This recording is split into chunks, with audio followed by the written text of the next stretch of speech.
ഇൻസ്റ്റഗ്രാമിലും യൂട്യൂബിലും ഒക്കെ journalling trending ആയ സമയത്ത് ആഗ്രഹം തോന്നി വാങ്ങിയതാകട്ടോ ഈ ജേർണലിങ് കിറ്റ്. പക്ഷെ പിന്നീട് ഒന്ന് രണ്ടെണ്ണമൊക്കെ ആക്കിയപ്പോഴത്തേക്ക് അതിനോടുള്ളൊരു ഇൻട്രസ്റ്റ് പോയതുകൊണ്ട് തന്നെ പിന്നെ ഞാൻ അതിൻ്റെ ബോക്സ് വേറൊരു ആവശ്യത്തിന് എടുത്ത് ഇതൊക്കെ കൂടെ വേറൊരു ബോക്സിലാക്കി വെച്ചതായിരുന്നു. അപ്പോൾ ഇപ്പോൾ വീണ്ടും ഒരു ജേർണലിങ് സ്റ്റാർട്ട് ചെയ്താലോ എന്നാലോചിച്ചപ്പോൾ പൊടി തട്ടി എടുത്തതാണ് എൻ്റെ ഈ ബോക്സ്. അപ്പോൾ എല്ലാം കൂടെ അതിൽ അലങ്കോലാക്കി കിടക്കുമായിരുന്നു. ഒരുപാട് ഐറ്റംസ് ഉണ്ടായിരുന്നു. ഗ്രീനറി ഇഷ്ടമുള്ളത് കൊണ്ട് തന്നെ ഞാൻ ആ സമയത്ത് ഗ്രീൻ ആയിട്ടുള്ള ഒരു ഫോറസ്റ്റ് തീമിലുള്ള ജേർണലിങ് കിറ്റ് തന്നെയായിരുന്നു വാങ്ങിയിട്ടുണ്ടായത്.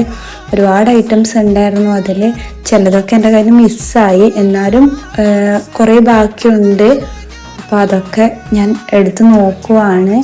ഇതൊക്കെ അതിലുള്ള ഓരോ ഐറ്റംസ് ആണ്. നമുക്കിനി ഇതൊക്കെ കാണാം.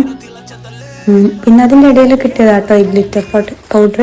ഇതിലില്ലാത്തതാണേ.